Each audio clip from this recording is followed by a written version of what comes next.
no video of myself online. Okay, well this might be the first one. Hey.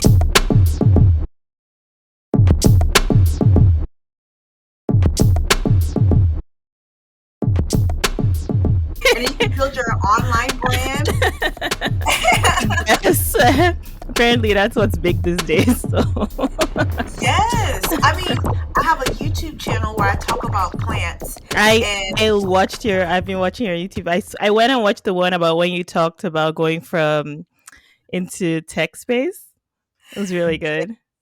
I mean, I my whole thing was this. I wanted to leave retail, not because I didn't like it. I'm one of the rare people that actually enjoyed it. Okay, Yemi, thank you so much for coming on my show today, and I'm No so excited problem. to have you. You look nice. You're Thank you. happy, healthy, and just happy to be here. Now, you said you got chosen to do Podfest. No, I heard recently that I put forward a topic to speak at one of the case study sessions. So, I got an email. Thank goodness, I went back to look through my emails because apparently I'd missed the original one. But yeah, like it's gonna be good. I'm excited, looking forward to it. It's first time I just threw my hat in the ring, and yeah, I'm Yeah, happy. good luck. I'm super Thanks. You should be excited at my about that. session. I'll hunt Oh, you oh down. yeah. Oh yeah. I'm gonna have to come by. Hopefully, if I can know in advance and Hmm. have it scheduled. Oh, for sure. Like that would be super awesome just to watch. Okay, so question. For We sure. talked about this earlier that your 9 to 5, you're actually an analyst for crude oil or AKA an energy analyst. Hmm. And how did you get into that specifically? Like, that is very different from your podcast show. So tell me, how did you get into that field? Sure. I'll start. I'll tell you a little bit about myself just to get us started. My name is Yemi. It's a Nigerian name, so I'm Nigerian by birth, Canadian by adoption, and then, well, not adoption. I wasn't adopted, but naturalization. Oh, So that means I've adopted Canada as my home for now. So I'm a trained economist. So as an economist, and the good thing is that my economics degree kind of spans, several fields, right? So um, as an economist, I got trained obviously in the math and all those fundamentals and all the regressions and all the fun stuff. So what I've done over my career is work in several fields, including, the financial part. I've worked in health as a health economist, and I'm now working as a crude oil analyst slash economist. And s- I kind of got into that because I know I had passion for several topics. I'm also endlessly curious. So all these sectors have been in the public sector, right? So I've worked in the public sector across several provinces, which is equivalent to states in the US. Um, so I've worked across several public service roles. And so I remember, like, even after being in finance for a while, I was like, all right. I was kind of curious about the health space, mostly because I had read a paper in grad school about how immigrants tend to be healthy, but their health regresses when they live in a country for a long time. So I think that had kind of piqued my interest in health economics. It was just one paper. And then also my interest in behavioral economics. So once the opportunity came about, I switched to healthcare. Um, I also, because being Nigerian, one of our major exports is crude oil, which is oil and gas. And so it's always interested me how crude oil impact the economy and stuff like that, and how just one sector has the power to swing the entire country one way or another. So once the opportunity came up to switch, I did. I've said this before in other spaces, and I always encourage people. I'm not that old. I think I'm still a millennial. I sometimes forget what brackets they fall into. Um, but honestly, as long, and I've said this before, you just have to get your bases right. You know, hmm. the in most cases, what changes is subject matter. The one plus one is still going to be two, regardless whether you're looking at it in health or in crude or somewhere else. Mm. It's always going to add up. You just have to know the topic well enough to apply it properly. Wow. Yeah, that's really. interesting, and thank you for sharing that with us. I know you mentioned that you're from Nigeria, Hmm. and the first thing I think about is food. And I know your podcast is about different recipes and different foods as well too. So how did you come up with the idea to talk about that and trying different foods? Like, where did that interest come from? Right now, my company is called Tunuka Media, which I think is the top. So I try to. I think for me, I'm analytical, but I also have a creative side, which is part of why I have the podcast, and I think that's kind of what we're talking about here. Um, in addition to that as well, I have stories in my head that you want to tell, as most podcasters do anyway. Um, it's a nice bridge. Before I go into the food, like Tunica Media as a company, the intent, it's a nice bridge between my day job and my podcasting. Because as an economist, taking out all the math, your fundamental role is to take things that are very complicated and make them simple, right? There's a whole bunch of numbers, whatever it is, and you take it and make a story. It doesn't always have to be a good story, but it's a story. You take that number, you analyze it, and you put it out. And so that passion for kind of making complicated things simple is kind of what led to, the podcast company. So the podcast right now, I produce two shows. One is Africa in My Kitchen, and the second one is called Overlooked. And I'll start with Overlooked first. And so, Overlooked is a podcast that was born out of my curiosity to learn about other countries, right? So, I noticed that not a lot of people know things outside, say, for example, North America, because that's where I live right now, but things are happening everywhere from Myanmar to India to Djibouti, right? So, because it was almost like a personal goal to start reading more about other countries. But now, since I know I have to put out a podcast, I have to. It's almost it's like almost it's like an accountability journey for me. It's almost like a personal thing for me. But I'm glad other people get to listen to it as well. So, for example, last week I talked about a story. It's called Wirecard, and it's essentially one of the biggest accounting scandals in German history. And it's not on our news over here. It's like it's like $2 billion went missing.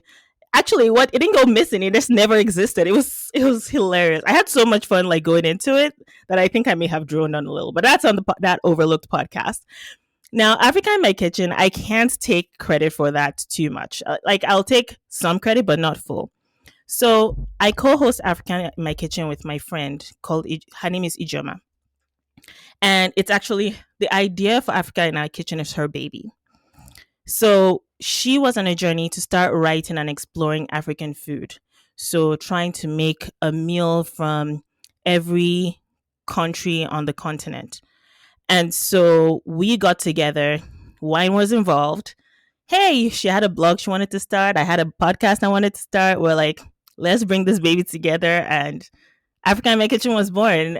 Every week or every 2 weeks, we pick a country, then we pick up a meal or a dish. I forget which one she always asks me to use. She gets on me about mixing dishes and meals, but we pick one and then we make it, and then obviously because food is very personal as well, you look at your own journey and your own experiences, and you also talk about the meal. The good thing about the podcast is because we are both very passionate about our continent, the African continent, we also talk about the country, some of its history, some of its people. And Mm. so while it's about the food draws you in, but you leave learning so much more, not just about the food, but about the people, the country. So if you so happen to find yourself in a restaurant from Ethiopia, at least you have one recommendation from us. Yeah. Oh, that's gonna come in handy. It almost reminds me of this show called Check Please to a certain extent, where Ooh, I people need to try check it out. different foods. People try different foods in different parts of like the town that they are from or whatnot, and Hmm.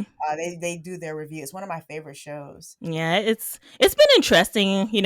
There's some meals where we're pretty sure we messed this up, and that's part of the journey, right? Because some we definitely mess up the cooking. Well, not we, because she does all the cooking, I do all the eating, and I comment, which is amazing. You guys get yourself friends that love to cook, And so, I so, love to cook too. I can cook now ooh, when I want girl, to. girl. When I want to. If I don't feel like it, I might not cook. But if I want to cook, oh, I'm going to cook, and the food Oh, will be delicious. It will be done correctly, oh, nice. in my opinion. Okay, if you don't say so yourself. Oh no, when it comes to food, oh, it's not a joke for Hmm. me. Oh yeah. Not for me. You Not know, for I'm myself. one of those that I appreciate good food. I just don't like making it myself. Oh, Like I like good food. Like I don't I like, when it's done. I appreciate good food. I just cooking it, like the effort versus payoff. Like mhm, in my head I'm like I mhm, could use that time. And I think because it's different, right? Everyone has a different thing that kind of draws them in. Some people find comfort in cooking. I mhm. personally don't. Like I would rather, like, if instead of Enjoy cooking, it when it's I would do that. So I'm the kind of person that I enjoy putting IKEA furniture together. You know, that kind of thing. Like mm, things like that is kind of things I enjoy. Like I read about tech news and I do things like that. So that's where I get my energy, right? So it's different mhm. for everybody, I guess. Yeah. Now, can you tell us a little bit about Overlooked? Is that also a podcast as well? Yeah, so that is the purple one down here, the one where, I talk about the news every week. So it comes out every week. And so that's the one where in, I think, last week episode, so it'll be the one with, I think it's episode 4 of season 2, where I talk about the Wirecard scandal, which is the Mm. biggest fraud. It's actually fascinating. I do think Hollywood should probably make it into a movie. Wow. Essentially, $2 billion was kind of made up in the company account, and this company was actually listed as one of the top 30 companies in the country. Now, it went from trading at almost Wow. $200 per share. Now it's a penny stock. It's not even worth $1 per Ooh, share. not a dollar. Yeah, Not it's $1. yeah. Oh my God. Okay, so now that you have all of these podcasts together, Mhm. for those that are working, this is something that goes in my head. How do you find time to work on these creative outlets while also do your 9 to 5 job? I think some of it is a little bit of a balancing act. Is it easy? No, not really. Mm, But because I enjoy the podcast so much, that's one thing too, is doing something you enjoy. So because I enjoy it, there are parts of it I don't like. I don't necessarily like editing. I wish I could just outsource that. The moment I start making money, that's the first thing that's going. you know. But like some things like editing I don't enjoy so much, but the research actually gives me energy. The recording gives me energy. So things like that. So yes, there's that. So the reason I say that is because when you do that, whenever it's time to work on your creative project, you don't go, "Ugh, why?" Right? yeah, it's Because true. that pulls you down. Because if there has to be, in my view, some balance between your 9 to 5 and your other gig, right? If one is Good pulling point. you down, the other one should pull you up. You can't have two things pulling you down, right? So for me, how I find time is I'm very, like, I plan very diligently. Like, I also plan my rests. So for example, right after work, nobody's coming between me and my nap. Right after my 9 to 5, I take like a 35-40 minute nap. Then that after that, because I see um, podcasting as like a second job, right? And also some of it gets done on weekends and things like that. So for example, I use this app called Pomodoro or something like, so it's basically, or you can, it's any kind of timer. So there's a timer that essentially what it does is that it times you with tasks. So you're saying, oh, I want to spend 15 minutes reading this article. After that, I move on. So that's kind of how I do things. So I kind of try to schedule. Another good thing that I typically use a lot is I tend to create a lot of templates. So that's what I spent a lot of time on when I first started. And especially if someone is going into podcasting, I would highly recommend it. Gmail now has this feature where you can create templates within their email, and I love it. Oh, that's good. So exactly. So for example, imagine you had to send out emails and newsletters and things like that. If you just had a template, intro, middle, this, your bottom is always your socials, your this is always your that. And so you just kind of fill out the middle. So for example, if you go and look at the Tunuka Media Instagram page, one thing you'll notice is that all our posts are fairly templated, right? So there's a slight change to the wording, and then there is, the part at the bottom, and then that is standardized. You also have things where you have another thing I do a lot of is automation. So I try to automate as much of my life as possible, even in my regular life. Honestly, if I could be a cyborg, I probably would be. But I like to automate as much as possible. So if it can be done seamlessly and automated, I do that. So a good example of that would be um, automatically posting on all social media platforms, right? So you don't want to have to, you know, put things up and think, oh my God, have I posted on this place or this place or this place? If you can post it once and just have something just posted in many places as possible, do that. A good example of what helps, I use it because, I like free 99, is Facebook Creator Studio, right? So Facebook Creator Studio actually helps where you can actually post on Instagram and your Facebook page as well at the same time, right? And if you use, for example, WordPress as a blog, then it also allows you to post that blog to your socials, including Facebook. So things like that. So I think it's just little things that add up where you can save 20 minutes here, 30 minutes there, you know, avoid making, if you template something, then you can proofread it enough that, there's no that much mistakes, things like that. I mean, I template everything, even my hashtags. like, like- but I don't know if I went on too long, but essentially the key takeaway from what I said now is whether it's podcast or something else, try to simplify it. Automate it. Yeah, simplify it. Try to plan your time. Don't overbook yourself because you don't help anyone when you're tired, because at some point the quality starts to suffer. It's true. I took a nap right before this interview. I Like, I'm did not gonna too. lie. I took a 30-minute nap and I was like, "Ooh, I feel so much more refreshed Yes. that I had a chance." And you know what it reminded me of? It reminded me of my childhood. Like, remember when you get out of school and you Mm-hmm. come home and you take a nap and you would get up and you have all this energy? I'm like, "Oh my God, we need to incorporate naps into Mm-hmm. our everyday lifestyle because that's something I think that is missing. Like, if we took more naps, I think we would feel a lot more refreshed and we would look more refreshed and Even we a would be 10-minute happier. power nap, set an Yeah. alarm, just like something just to, it's almost like cooling and reset your brain, just like a way because for me, I think my body is so used to it that it's almost like, it almost gets like at about 5 o'clock, 5:30, I start getting sleepy. That's just how bad. Well, I have one more question for you. Mm-hmm. And this question is from a man named Chris Markle. He's a writer and he's an actor, and he actually has a film that he's starring in. It's called Fertilings.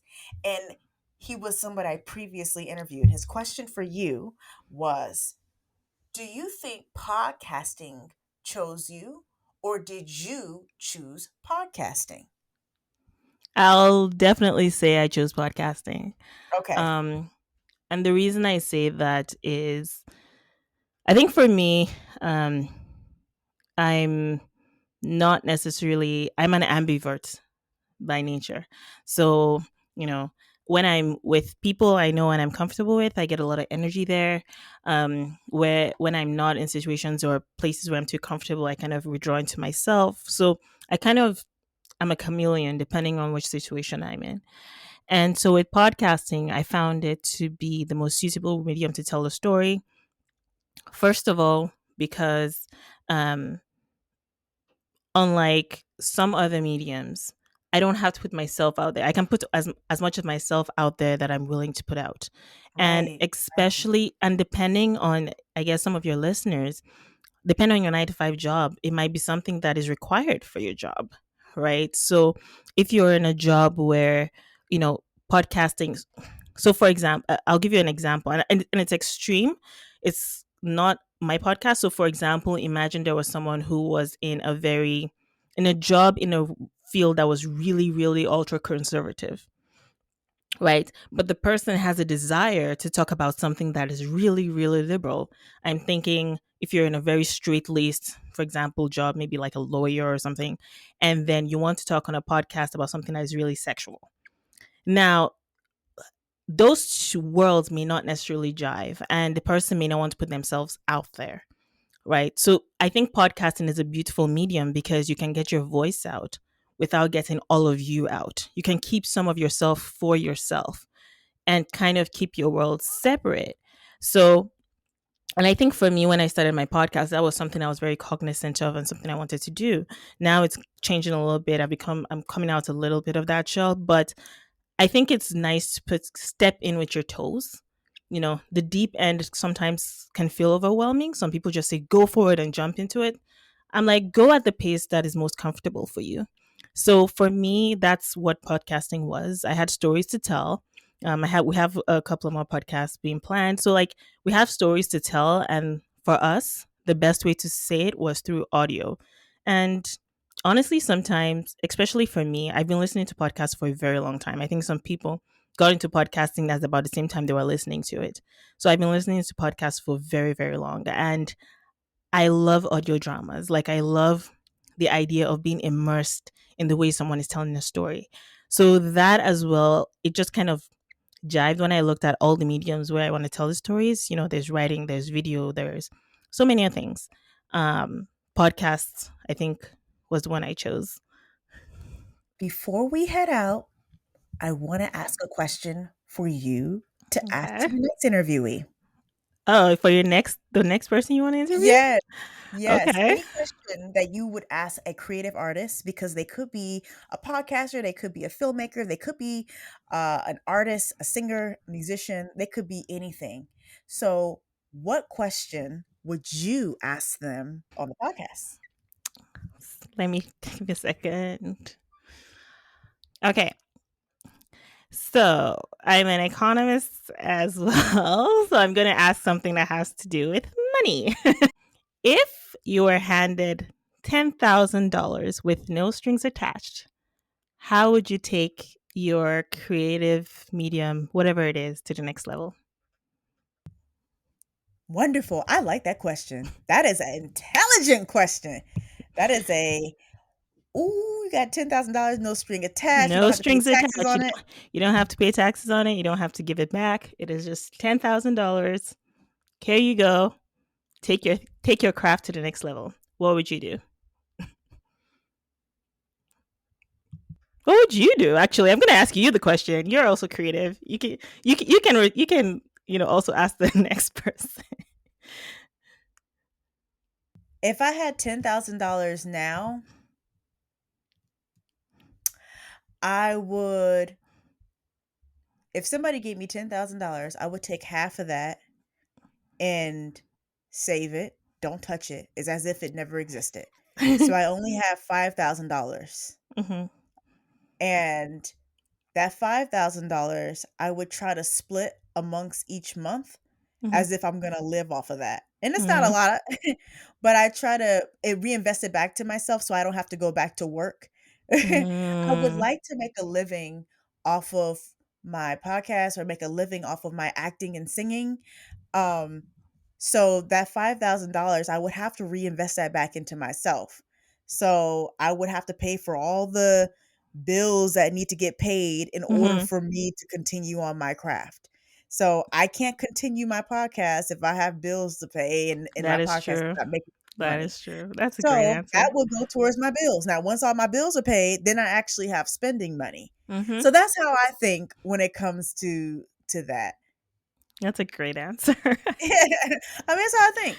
It's like you pay yourself first if you can afford to pay yourself first. I mean, Hmm. so everybody can't just save with all that, but I just say, okay, half of that I would save, and I would continue hustling because you can't live off $5,000, Hmm. Nope. in my opinion. Thanks for indulging me.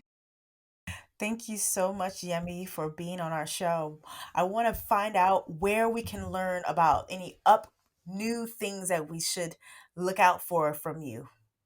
Oh, yeah. So I think the best place would be to follow Tunuka Media on Instagram or YouTube. YouTube, we essentially don't have video yet. It's just a static audio of our episodes. But on Instagram, we're most active. So follow Tunuka Media on Instagram. That is Tunuka Media, which is a Yoruba word, which is my mother tongue, a Yoruba word for open hearted. I love the word so Wow. much. So yeah, Tunica Media on Instagram. You'll know when new episodes are coming out. You know when new shows are coming out, and we also post fun facts in the middle of the week sometimes. So yeah, Thank you so much for joining us, Yemi. no problem. And I hope you have a wonderful rest of the day. You too. Bye.